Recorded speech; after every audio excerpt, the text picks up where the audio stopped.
rồng đó rồng bao nhiêu sẽ trở cái nó bây giờเราเคลียร์ในสีคอแก้ปัญหาแต่จะสดคัดอะไรอย่างเงี้ยในโลกคอมพิวเตอร์เนี่ยเปิดขึ้นลอยเห็นมันจะไฟล์นะที่เรามันเป็นไฟล์ Explorer ที่เราเป็นไฟล์ Word ที่เราเป็นไฟล์มีเดียไฟล์จองเก้าที่นอนเนี่ยนี่เปิดเราในโลกคอมคนหนึ่งมีไอ้คอทั้งหมังตัวในจอยบัดให้เจอคอมพิวเตอร์นะในเจอข้อมูลนี่เปิดเลยตัดตัวไฟล์นะเนี่ยเปิดเตาคือวิธีแก้ไขอ่ะเล่นกามวยกูมั่วตัวไฟล์นะตัวไฟล์ลิงก์แล้วนะตัวนอกก็ยังมั่วจอตัวเอาค้าก็คลิปวิดีโอนะจะเล่นก็ขน่อยอ่ะเล่นก็เนี่ยเรามีคลิปด้วยคน yes yes ตานะจนตาหน่อยจะเล่นก็เอาลิสต์ตาเนี่ยผมว่าในลูกคอมเราลิสต์ตา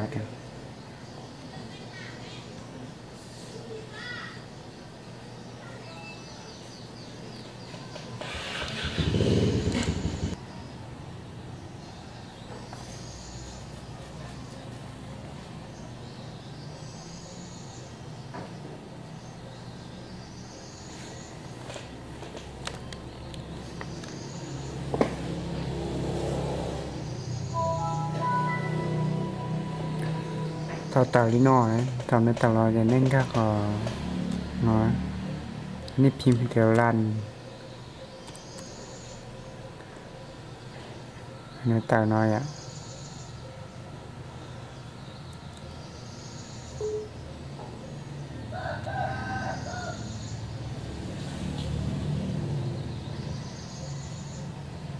อันนี้พิมพ์นี่คลิกลูกปุ่มหน่อยอ่ะน้อยอ่ะที่รู้นอเทียบ้องประตูอ้าวเลยนะตัวอ้าวเลยนะเจนในแต่เจจะแต่กันนอในพิมพ์rigidity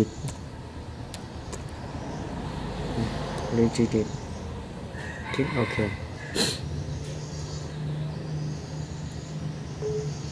นี่แต่ร้อยเนาะคลิก yes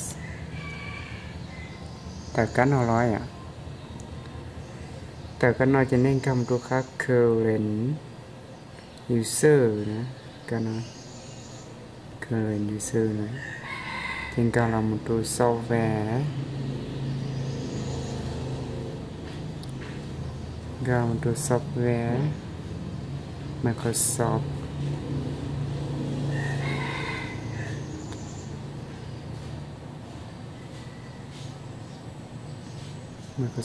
yang kado Windows perlunatan Chrome Windows kado Windows yang kado current version current version je gam to call Explorer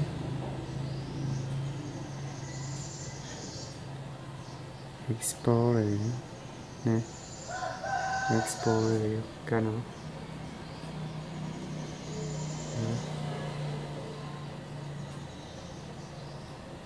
ก็ตัวก็ Explorer จึงก็ตัวของ Fix นะดูกันเดี๋ยวจะนอนจะนั่งก็ลงเทียโดย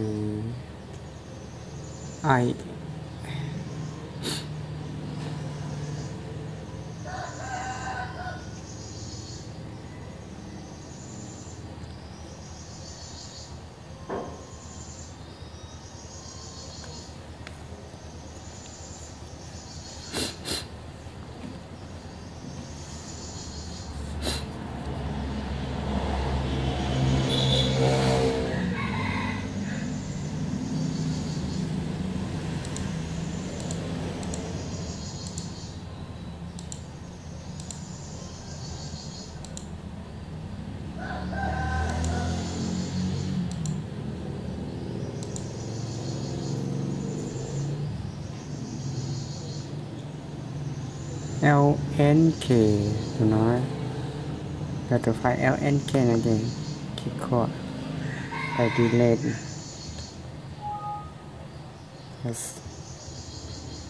จึงการ restart คืน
เนี่ยจะนอนในปล่อย